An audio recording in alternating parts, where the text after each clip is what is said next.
There's the olive tree, and if you want to grab an olive, which from the tree which Jim Sutton planted, as I said before, that was to mark the launch of Organic Farm New Zealand. Farms down there, right at the end of the corner there, is the common species. It's from Pitt Island, Chatham Islands, which is the southernmost part in the southern hemisphere where palms grow. And in there is the Kermadec Islands palm, which is right up 1,000 kilometres north.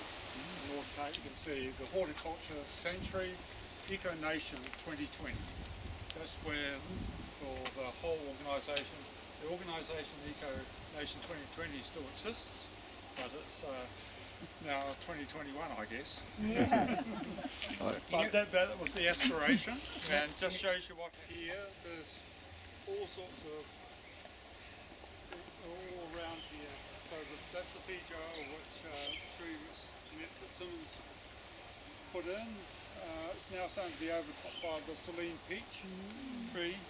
Now you'll see around here a lot of the fruit trees and that are just not pruned down like commercial. It's an open space and things disappear. But yep, so those that are low down usually disappear first, and it's harder to get the ones up above. That's why we've got orchards as ladders to be able to gather some of our stuff. Trees, the Caprosma was one of the original Caprosmas here.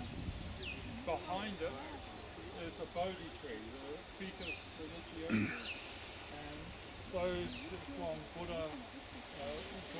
So this from the religious religiosus is important for that. So this space was set up for everyone. Rainbow garden or uinuku. This is the idea that sort of rainbow effect with different shades of green, different heights, and the colour. The marigolds are a result of the growing them for, say the fencing around was for the rabbits, and so we've had to go double height as the rabbits came for the park. But in fact, in terms of protection for the park, for growing things like carrots, the carrot rust fly, it only flies to about 40 centimetres off the ground. So that's one way of actually stopping them. The mana of this area was being broken. People going in there who shouldn't be going in there. People who are prepared to take stuff without doing any work going through. So to protect the mana of the area, we've had to go to extreme measures this year. But the garden, Māori Kumara, is set out in the traditional form for Māori gardening. In the front, the northern side, there's no entrance way, so when the sun is shining, you're not taking away from the plants. There's 3 gifting mounds who you give to the first crop for the things, for the part.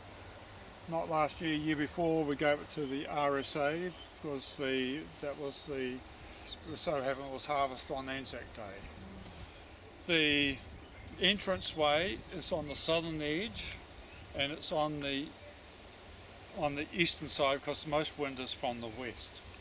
That's to reduce any plant disease things going in. So there's a whole lot of things in cultivation going through. For nowadays, we've had to Māori were very good gardeners, very adaptable, and probably Auckland as a settlement would have not survived without the Māori providing the food to keep us going in the area.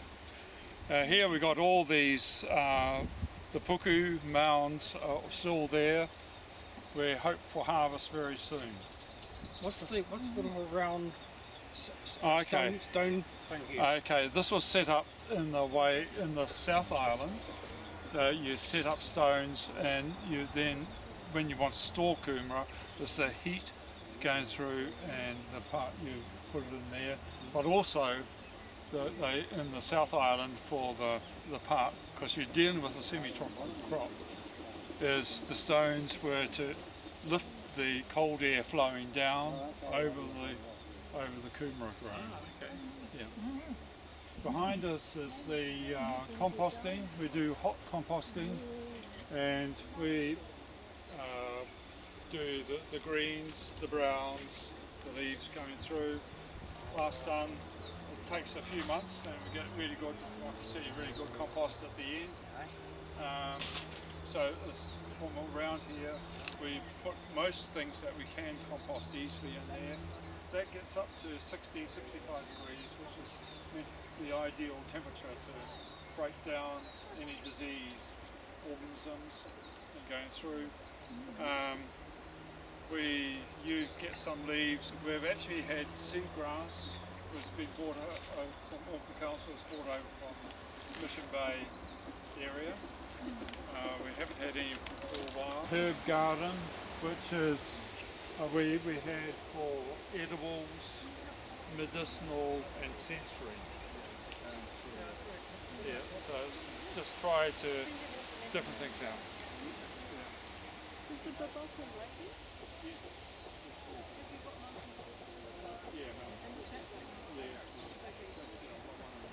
Use some of the bamboo from the food forest and now on the top for our so-called little shelter area here. So it's just a nice little place with the construction size bamboo. Yep. See, we've got about 40, 50 families involved. Oh, okay. Yeah. Yeah. Working bees, we get anything between 20 and 30 people along. What we do, we operate, we wanted, this could have been, space could have been set up simply as an allotment system, as many things do. All community gardens operate differently, or seem to be. We've got the model of having a small, about 9 square metre individual plots, you can grow what you like, and communal areas where you come together to work, because we want to have work together, not just ignore each other all the time. And some come, because people shift around all the time, and people come and go. We've got probably about a 20 to 30% turnover each year. And it's marvellous what you can get out of it, because this is rich, productive soil going through. This one is a lot of covering is with seagrass at the moment, as a mulch. I think that was Others will see.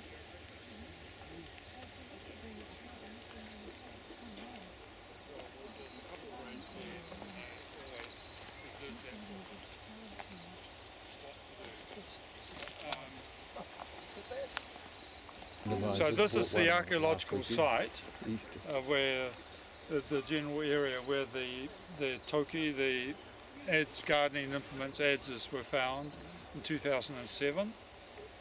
And it's an interesting story that comes with the Richard Main who found them, because when he found the main one, which is in the floor of the part, he actually said he had a vision. I looked around to see a Maori lady behind him with a moko and everything is almost nodding in agreement to go through. Now he couldn't understand why, or if things for him, European, as someone has said to me recently, well, maybe that was the right way of doing it, because if it was a Maori who found it, who would have believed him? Who would have believed them? Yeah, but it's the vision that it's hard to think, but the evidence, we know from Coomera pits, we know from the middens around that there's been habitation around here, but these adzes were signs of cultivation and really for the things. And when you look around now, here, for this space here in the middle of the isthmus, there's very few places like this around that still exist and going on. So this place was set up, we opened it just over a year ago, just as a place of memories where people can come and think, for both from a historical thing, but as a place just to contemplate for those who have lost people and just think, because they are people just come and think. Yeah, and it's planted with the native some of our native things, the holy grass, the yeah, well that's sorry if we just go back then at the time thing, you can get back to the shed, but here, as I said, there's a handout. This cultivated area is about 1,700 square metres. The food forest is just about 1,200 square metres. The eco structures around and the pathways and that make up about a third of the whole area. And so there's a lot packed into a mere 6,500 square metres. We don't own the land here. We are just tiaki. We're just looking after the land, going through, all volunteers going through. So what we're doing is just standing up and saying, this is the value of this space. This is the value. Please consider this as an asset for the future and continue to maintain it. Yeah. Yeah. This space occupied by the sanctuary is probably about $4.5 million. You could never make a living or justify just agriculture on this space. That's the reality of what happens with urbanisation. Yeah. There's a lot more use of this space than what it was just a couple of years ago. We've got photographic evidence. Yeah, okay, so if we just walk down there, and here's Adrian wanted some showers for today. Well, there's a few drops of rain. Sorry, couldn't disappointed you.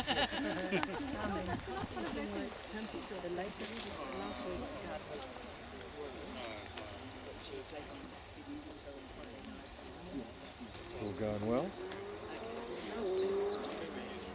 There's a section about